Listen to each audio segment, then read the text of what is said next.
কোনো একটি বস্তু সূর্যকে যতটা কাছ থেকে প্রদক্ষিণ করবে তার বেগ ততই বেশি হবে, কারণ সূর্যের যত কাছে যাওয়া হবে ততই সূর্যের গ্র্যাভিটি ফোর্স বাড়বে। এখন এই বেশি গ্র্যাভিটি ফোর্সের বিপরীতে টিকে থাকতে বা স্টেবল অরবিটে থাকতে বেগ বেশি হওয়া লাগবে। তার মানে সূর্যের সবচেয়ে কাছে থাকা বুধ গ্রহের গতি সৌরমণ্ডলের অন্য সব গ্রহ থেকে বেশি, এবং তা হচ্ছে সেকেন্ডে প্রায় 47.9 কিলোমিটার। এর বাইরে কিছু ধূমকেতু সূর্যের কাছে আসার পর অতি উচ্চ গতি অর্জন করতে পারে, যেমন কমেট আইসন সূর্যের 11 লক্ষ কিলোমিটার কাছে এসে সেকেন্ডে 618 কিলোমিটার বেগ অর্জন করেছিল, যদিও সূর্যের যথেষ্ট কাছে আসার ফলে ধূমকেতুটি বাষ্প হয়ে শেষ হয়ে গিয়েছিল।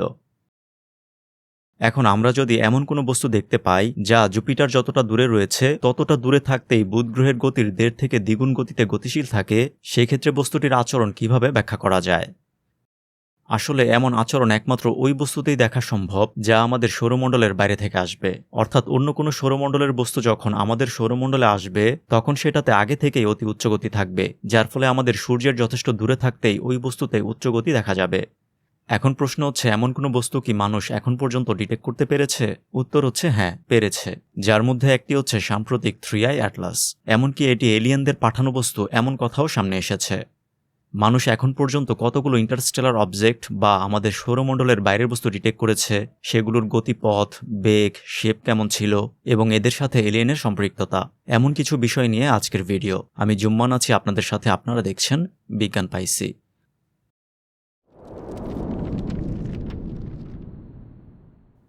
এই ভিডিও পাবলিশ করার দিন পর্যন্ত মানুষ 3টি ইন্টারস্টেলার অবজেক্ট বা আমাদের সৌরমণ্ডলের বস্তু নয় এমন অবজেক্ট ডিটেক্ট করতে পেরেছে। প্রথমটি 2017 সালে 1i ওমোমোয়া, দ্বিতীয়টি 2019 সালে 2i বরিসভ এবং তৃতীয়টি 2025 সালে 3i অ্যাটলাস। এখানে খেয়াল করুন, বস্তুগুলোর নামের আগে 1i, 2i এবং 3i রয়েছে। এখানে সংখ্যার মাধ্যমে ক্রম এবং আয়ের মাধ্যমে ইন্টারস্টেলার অবজেক্ট বোঝানো হয়েছে। এখন প্রথমে 1i ওমোমোয়া সম্পর্কে বলা যাক, যা নিয়ে সম্ভবত সবচেয়ে বেশি আলোচনা হয়েছিল। 2017 সালের 19 অক্টোবর শনাক্ত করা হয় ওমোমোয়া। ওয়াইতে অবস্থিত টেলিস্কোপের মাধ্যমে এটিকে প্রথম শনাক্ত করা হয়, ফলে এটির নামকরণে ওয়াইয়ান ভাষার শব্দ ব্যবহার করা হয় এবং তা হচ্ছে ওমোমোয়া, যার অর্থ দূর থেকে আগত এক দূত। এটি যখন ডিটেক্ট করা হয় তখন এটি সৌরমণ্ডল থেকে বেরিয়ে যাচ্ছিল, তার মানে অনেক পরে এটিকে ডিটেক্ট করা গিয়েছিল। 9 সেপ্টেম্বর 2017 এই তারিখে ওমোমোয়া সূর্যের সবচেয়ে কাছে এসেছিল এবং সেই দূরত্ব ছিল 37 মিলিয়ন বা 3,70,00,000 কিলোমিটার। অন্যদিকে ওমোমোয়া ডিটেক্ট করা হয়েছিল 19 অক্টোবর, অর্থাৎ 1 মাস 10 দিন পর, যখন এটি পৃথিবী থেকে 33 মিলিয়ন বা 3,30,00,000 কিলোমিটার দূরে ছিল, যা চাঁদের গড় দূরত্বের 85 গুণ। প্রথমে এটিকে সাধারণ ধূমকেতু মনে করা হয়েছিল, ফলে এটিকে কমেটের ক্লাসিফিকেশনে ফেলা হয় এবং নামকরণ করা হয় C2017E1। পরবর্তীতে আরও পর্যবেক্ষণের পর এটিকে রিক্লাসিফিকেশন করে অ্যাস্ট্রয়েডের আওতাভুক্ত করা হয়, কারণ এতে ধূমকেতুর মতো লেজের উপস্থিতি ছিল না। অ্যাস্ট্রয়েডে আওতাভুক্ত করে নাম দেওয়া হয় A2017E1। এরপর আরও পর্যবেক্ষণের পর বোঝা যায় এটি আমাদের সৌরমণ্ডলের বস্তুই না, ফলে আবারও রিক্লাসিফিকেশন করা হয় এবং নাম রাখা হয় 1i 2017E1, যা হচ্ছে বস্তুটির অফিসিয়াল ডেজিগনেশন, এবং ওমোমোয়া হচ্ছে ইনফর্মাল কমন নেম, যা এর আবিষ্কারক কর্তৃক দেয়া।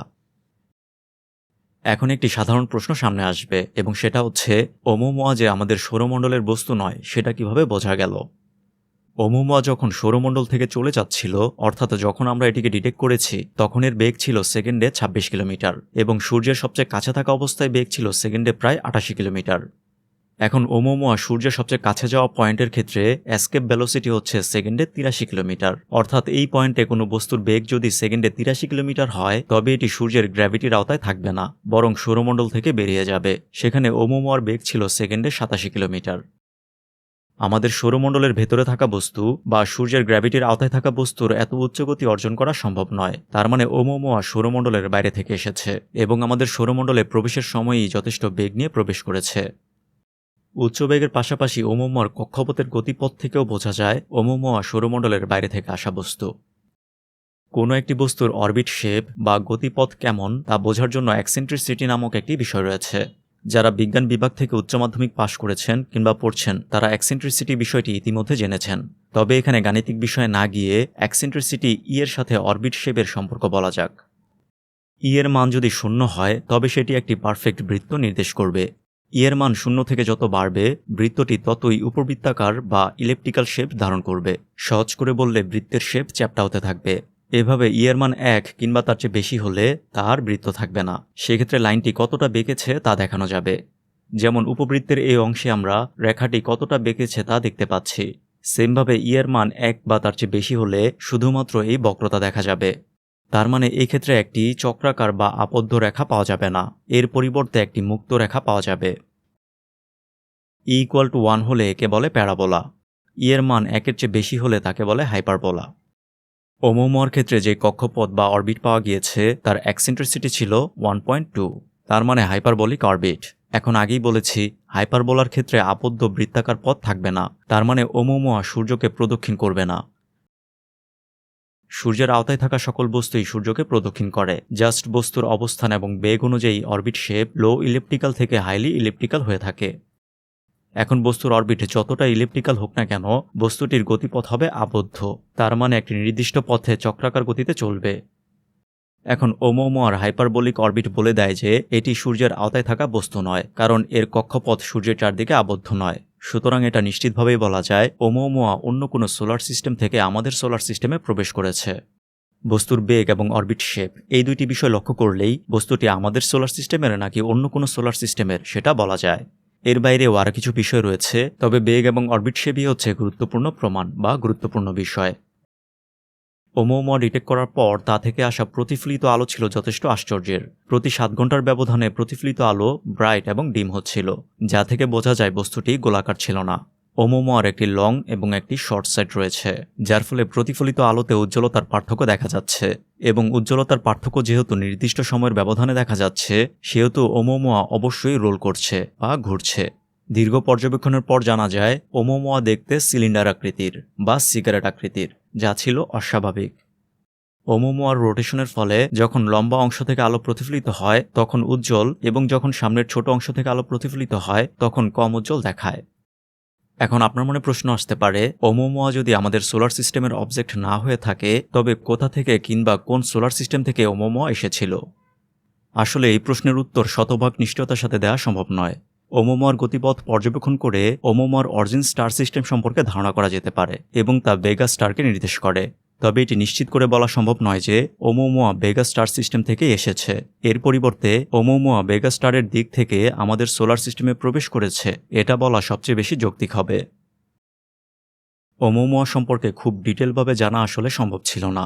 একে তো এটি আকারে ছোট ছিল, দ্বিতীয়ত এটি সোলার সিস্টেম থেকে বের হয়ে যাবার সময় আমরা ডিটেক্ট করেছি, ফলে স্টাডি করার যথেষ্ট সময় পাওয়া যায়নি।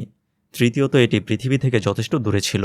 ওমুমুয়া এবং পৃথিবীর সবচেয়ে কাছের দূরত্ব ছিল 24 মিলিয়ন বা 2,40,00,000 কিলোমিটার। ওমুমুয়াকে নিয়ে সবচেয়ে বেশি যে আলোচনা হয়েছে তা হচ্ছে এটি এলিয়েন কর্তৃক পাঠানো স্পেসশিপ। এটি পৃথিবী এবং পৃথিবীর প্রাণ সম্পর্কে জানতে এসেছে। এলিয়েন সম্পৃক্ত এমন আরও বিভিন্ন কথা। এখন এলিয়েন সম্পৃক্ত এই আলোচনাগুলো পরের দিকে করব। এবার দ্বিতীয় ইন্টারস্টেলার অবজেক্ট সম্পর্কে বলা যাক।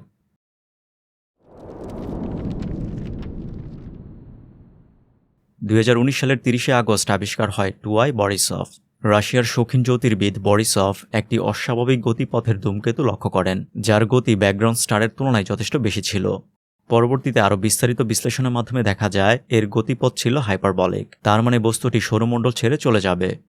এভাবেই আবিষ্কার হয় দ্বিতীয় ইন্টারস্টেলার অবজেক্ট, এবং আবিষ্কারকের নাম অনুযায়ী নামকরণ করা হয় 2I বরিসভ। ওমুমুয়া এবং বরিসভের মধ্যে দৃশ্যমান পার্থক্য ছিল। ওমুমুয়া ধূমকেতু ছিল না, তবে বরিসভ ছিল একটি ধূমকেতু যাতে দৃশ্যমান লেজের উপস্থিতি ছিল। সাইজের দিক থেকে বরিসভ বড় ছিল। ওমুমুয়ার সাইজ ছিল 100 থেকে 400 মিটার, বরিসভের আনুমানিক সাইজ 400 থেকে 1000 মিটার। বরিসভ ওমুমুয়ার তুলনায় বেশি বেগ নিয়ে সৌরমণ্ডলে প্রবেশ করেছিল। ওমুমুয়া সেকেন্ডে প্রায় 26 কিলোমিটার, বরিসভ 32 কিলোমিটার। ওমুমুয়ার এক্সেন্ট্রিসিটি ছিল 1.2, বরিসভের ক্ষেত্রে তা 3.3। বরিসভ ওমুমুয়ার তুলনায় যথেষ্ট দূর থেকে সূর্যকে অতিক্রম করেছে। ওমুমুয়া 37 million kilometre, Borisov 300 million kilometre. পৃথিবী থেকে সর্বনিম্ন দূরত্বের ক্ষেত্রে ওমুমুয়া 24 মিলিয়ন কিলোমিটার এবং বরিসভ 150 মিলিয়ন কিলোমিটার।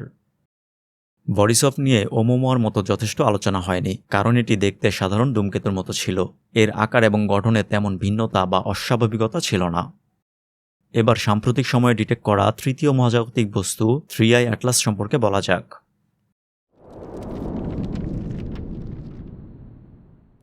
2025 সালের 1 জুলাই অ্যাটলাস সার্ভে টেলিস্কোপ প্রথম এটি ডিটেক্ট করে। অ্যাটলাস সার্ভে টেলিস্কোপ মূলত আকাশের মুভিং অবজেক্ট পর্যবেক্ষণ করে। 2025 সালের জুলাইয়ের প্রথম দিন অ্যাটলাস একটি নতুন অবজেক্ট ডিটেক্ট করে যা আমাদের সোলার সিস্টেমের দিকে আসছিল। প্রাথমিকভাবে এর নামকরণ করা হয় A11PL3Z। এই নতুন অবজেক্টের বিষয়টি তাৎক্ষণিকভাবে মাইনর প্ল্যানেট সেন্টারের দৃষ্টি আকর্ষণ করে। পরবর্তীতে টেলিস্কোপের ডাটা পর্যবেক্ষণ করে দেখা যায় জুনের 14 তারিখ থেকেই একে দেখা যাচ্ছিল। ফলে 14 জুন থেকে জুলাই পর্যন্ত এর গতিপথ এবং বেগ গণনা করা হয়, যা হাইপারবোলিক অরবিট নির্দেশ করে এবং বেগ খুবই বেশি, এমনকি পূর্বে ডিটেক্ট করা দুইটি ইন্টারস্টেলার অবজেক্ট থেকেও বেশি, সেকেন্ডে 61 কিলোমিটার নির্দেশ করে। তখন আর বুঝতে বাকি থাকে না যে এটি একটি ইন্টারস্টেলার অবজেক্ট। ফলে এর নতুন নামকরণ করা হয় এবং তা হচ্ছে 3i অ্যাটলাস।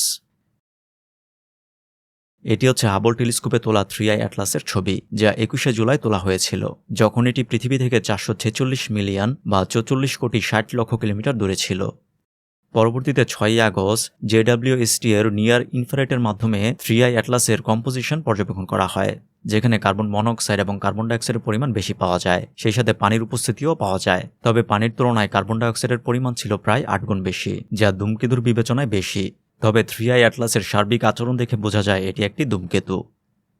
ধূমকেতু হচ্ছে মূলত একটি আইসি বডি, যেখানে পানি এবং অন্যান্য উপাদান অতিরিক্ত ঠান্ডার ফলে কঠিন অবস্থায় থাকে। ধূমকেতু যত সূর্যের দিকে আসতে থাকে ততই ধূমকেতুতে থাকা উপাদান সূর্যের তাপের ফলে সরাসরি গ্যাসে পরিণত হয় বা বাষ্পে পরিণত হয়। এখন এই গ্যাস সূর্য থেকে আসা রেডিয়েশন প্রেসারের ফলে সূর্যের বিপরীত দিকে সরে থাকে, যা দেখতে লেজের মতো দেখায়, এবং এই জন্যই সকল ধূমকেতুতে লেজ দেখা যায়। সাধারণ ধূমকেতুর মতো 3i অ্যাটলাসেও লেজ রয়েছে, তবে সাধারণ ধূমকেতুর সাথে এর পার্থক্য এতে কার্বন ডাইঅক্সাইড এবং কার্বন মনোক্সাইডের পরিমাণ পানির তুলনায় বেশি। 3i অ্যাটলাসের একটি বিশেষ বিষয় হচ্ছে এর গতিপথ সোলার প্লেনের সাথে প্রায় অ্যালাইন অবস্থায় রয়েছে। সোলার প্লেনের সাথে এর গতিপথ মাত্র 3 ডিগ্রি হেলে আছে, যা আগের দুইটি অবজেক্টের ক্ষেত্রে দেখা যায়নি।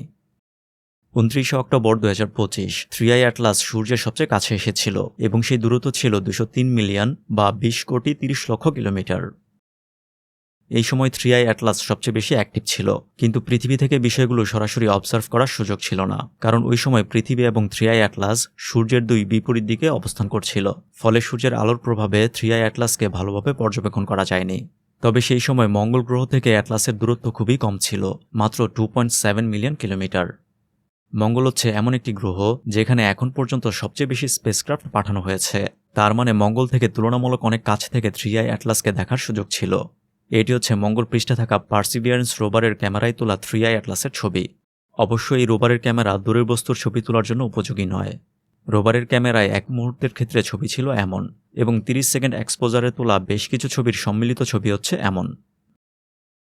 এটি হচ্ছে ইসার ExoMars প্রোব থেকে তোলা ছবি, যাতে 3i অ্যাটলাসকে তুলনামূলক স্পষ্টভাবে দেখা গিয়েছে, যদিও রেজুলেশন খুব একটা ভালো ছিল না।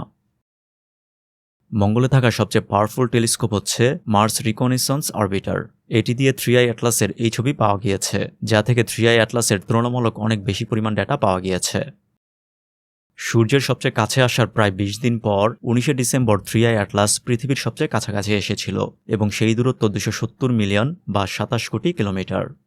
পৃথিবীকে অতিক্রম করার পরেও এটিকে পর্যবেক্ষণ করার সুযোগ রয়েছে, কারণ 2026 সালের 16ই মার্চ 3i অ্যাটলাস জুপিটারের মাত্র 54 মিলিয়ন বা 5 কোটি 40 কিলোমিটার উপর দিয়ে যাবে।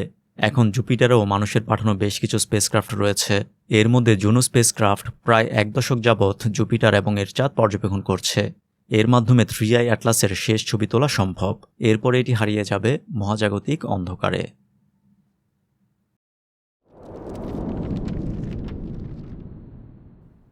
3i অ্যাটলাস শনাক্ত করার প্রথম 5 মাসের মধ্যেই প্রায় 100টি রিসার্চ পেপার পাবলিশ হয়, যা এর বিভিন্ন বিষয় সামনে নিয়ে আসে।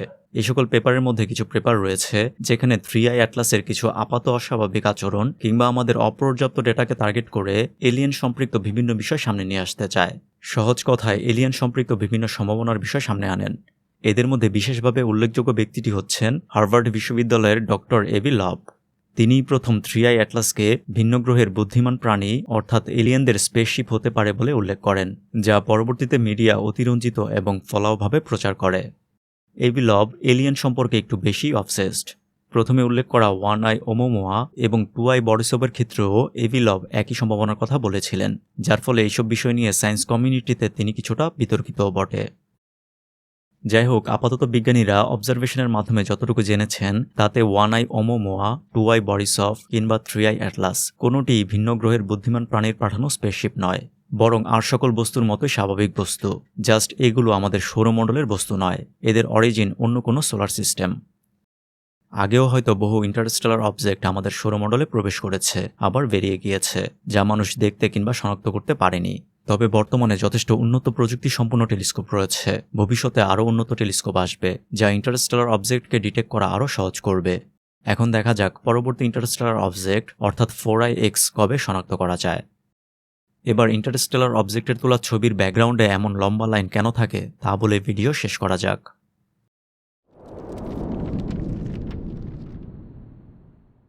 ইন্টারস্টেলার অবজেক্টের গতি যথেষ্ট বেশি থাকে, ফলে ব্যাকগ্রাউন্ড স্টারের তুলনায় এদের অবস্থান দ্রুত পরিবর্তন হয়। এখন আমরা যদি এই উচ্চগতির অবজেক্টের লং এক্সপোজার নিয়ে ছবি তুলি তবে একটি লম্বা লাইন পাব। এখন এর বিপরীতে অর্থাৎ ইন্টারস্টেলার অবজেক্টকে এক স্থানে স্থির অবস্থায় ছবি তুলতে চাই, তবে ব্যাকগ্রাউন্ডে থাকা স্টারগুলো লাইন শেপ ধারণ করবে। যেমন মনে করুন এটি একটি ইন্টারস্টেলার অবজেক্ট। প্রথমে তোলা ছবিতে এর অবস্থান এখানে, পরবর্তীতে তোলা ছবিতে অবস্থান কিছুটা পরিবর্তন হয়েছে, তবে ব্যাকগ্রাউন্ড স্টার একই স্থানে রয়েছে। এভাবে আমরা যদি বেশ কিছু ছবি তুলি এবং সবগুলো ছবি একসাথে করি তবে ইন্টারস্টেলার অবজেক্টকে একটি লাইনের মতো দেখাবে। কিন্তু আমরা যদি ছবিগুলোকে এমনভাবে অ্যালাইন করি যেখানে ইন্টারস্টেলার অবজেক্ট সেম অবস্থানে থাকবে, সেক্ষেত্রে ব্যাকগ্রাউন্ড স্টারগুলোকে লাইনের মতো দেখাবে এবং এই জন্যই ইন্টারস্টেলার অবজেক্টের ব্যাকগ্রাউন্ডে থাকা স্টারকে লাইনের মতো দেখায়। আমাদের সৌরমণ্ডল নিজেই বিশাল, যেখানে কোটি কোটি অবজেক্ট সূর্যের গ্র্যাভিটি দ্বারা আটকে রয়েছে, যার খুবই কম অবজেক্ট সম্পর্কে আমরা জানতে পেরেছি। এমন বাস্তবতায় যখন সৌরমণ্ডলের বাইরের কোনো অবজেক্ট দেখার সুযোগ তৈরি হয় তখন স্বাভাবিকভাবেই তা অন্যরকম উন্মাদনা তৈরি করবে, যার ফলে 1i ওমোমোয়া, 2i Borisov, 3i Atlas প্রত্যেকের ক্ষেত্রেই উন্মাদনা দেখা গিয়েছে এবং ভবিষ্যতে শনাক্ত করা 4IX, 5IX, 6IX এদের সবার ক্ষেত্রেই উন্মাদনা দেখা যাবে।